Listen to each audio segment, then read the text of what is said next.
ایک فریسی نے حضرت عیسیٰ مسیح کو رات کے کھانے پر دعوت دی. آپ تشریف لے گئے اور اس کے ساتھ کھانا کھانے بیٹھے. بچوں تم یہاں سے چلے جاؤ. سنا ہے تم نے؟ جاؤ. شرارتیں کرتے ہیں لیکن اچھے بچے ہیں. یہ یہاں کیا کر رہی ہے؟ مجھے معلوم نہیں.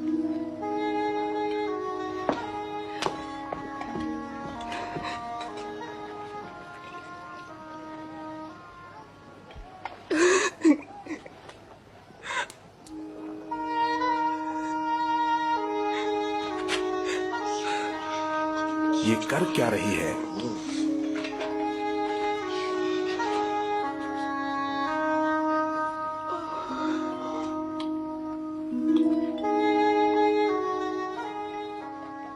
اگر یہ شخص واقعی نبی ہوتا تو یہ جان لیتا کہ یہ خاتون جو اسے چھو رہی ہے وہ کون ہے. تو یہ جانتا کہ یہ کیسی گناہگار ہے. شمون میں جانتا ہوں یہ عورت کون ہے. میں تمہیں ایک بات بتاتا ہوں. 2 آدمیوں نے ایک شخص سے قرض لیا. ایک نے 500 اور دوسرے نے صرف 50 لیے. دونوں میں سے ایک بھی واپس نہیں کر پایا. اس نے دونوں کو معاف کر دیا. کون زیادہ محبت دکھائے گا؟ وہ شخص جس کا زیادہ قرض معاف ہوا.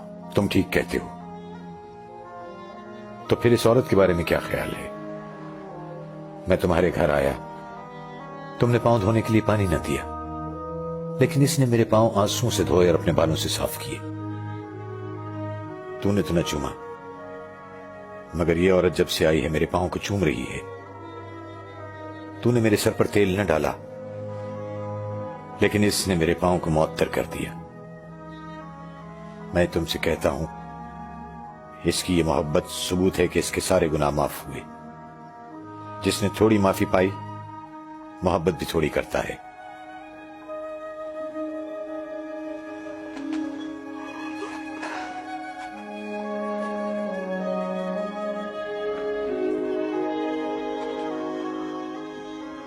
تمہارے سارے گناہ معاف ہوئے. کیسے معاف کر سکتا ہے؟ تمہارے ایمان نے تمہیں بچا لیا. سلامتی سے جاؤ.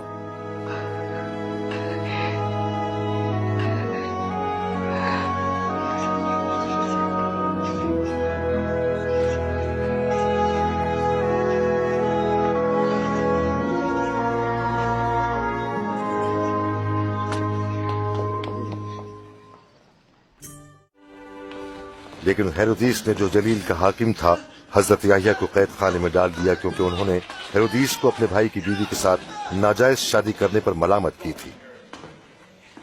تو پھر ہم نائن شہر کے دروازے پر تھے تو وہاں سے ایک جنازہ آ رہا تھا. مردہ شخص ایک بیوہ کا اکلوتا بیٹا تھا. حضرت عیسیٰ المسیح رحم سے بھر گئے. چنانچہ آپ نے میت کو چھو کر فرمایا، اے جوان اٹھ کھڑا ہو. وہ اٹھا اور حضرت عیسیٰ المسیح نے اسے ماں کے حوالے کیا.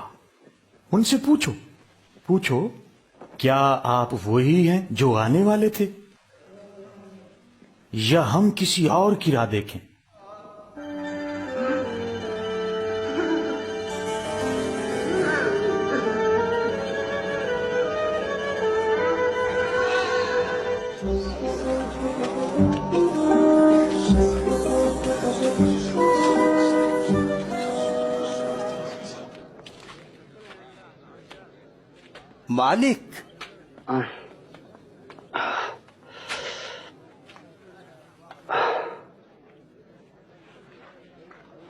مالک، حضرت یحییٰ نے دریافت کیا ہے کہ آپ وہی ہیں جو آنے والے تھے، یا ہم کسی اور کی راہ دیکھیں؟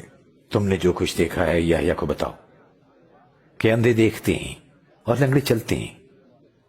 مبارک ہیں وہ جو شک نہیں کرتے.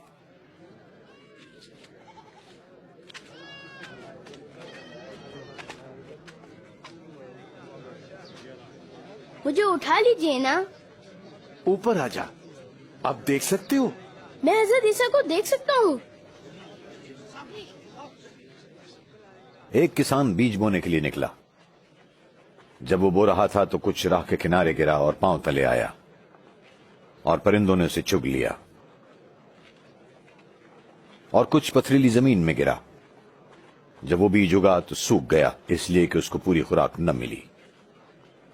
اور کچھ بیج خاردار جھاڑیوں میں گرا، وہ جھاڑیاں بھی اس کے ساتھ بڑھیں اور ان جھاڑیوں نے اسے دبا لیا۔ کچھ بیج اچھی زمین میں گرا، اور جب اس زمین میں یہ بیج اگا تو 100 گنا پھل لایا۔ مالک، لوگوں کے ہجوم میں آپ تماثیل میں کیوں بات کرتے ہیں؟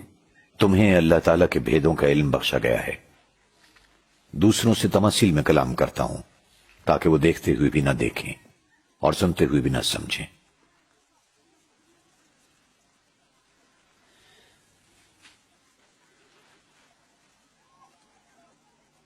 اس تمثیل کے معنی یہ ہیں،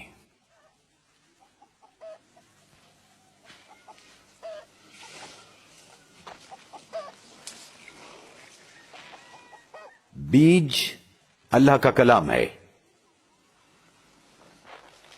راہ کے کنارے والا بیج وہ لوگ ہیں جو سنتے تو ہیں، لیکن ابلیس ان سے اللہ کا کلام چھین لیتا ہے تاکہ وہ ایمان لا کر نجات نہ پائیں۔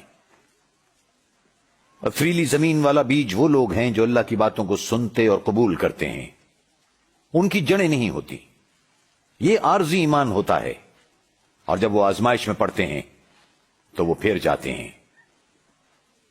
جھاڑیوں میں گرنے والا بیج وہ لوگ ہیں جو سنتے ہیں، لیکن وہ اس دنیا کی فکروں میں ایسے پھنس جاتے ہیں کہ وہ دب کر رہ جاتے ہیں، ان کے لیے کلام اللہ بے فائدہ ہے۔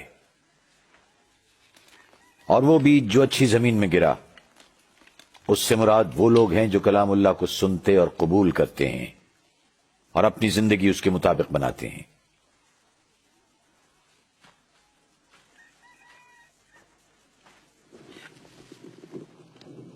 چراغ جلا کر برتن کے نیچے نہیں رکھتے اور نہ چارپائی کے نیچے، اسے چراغ دان پر رکھتے ہیں تاکہ اندر آنے والوں کو روشنی ملے۔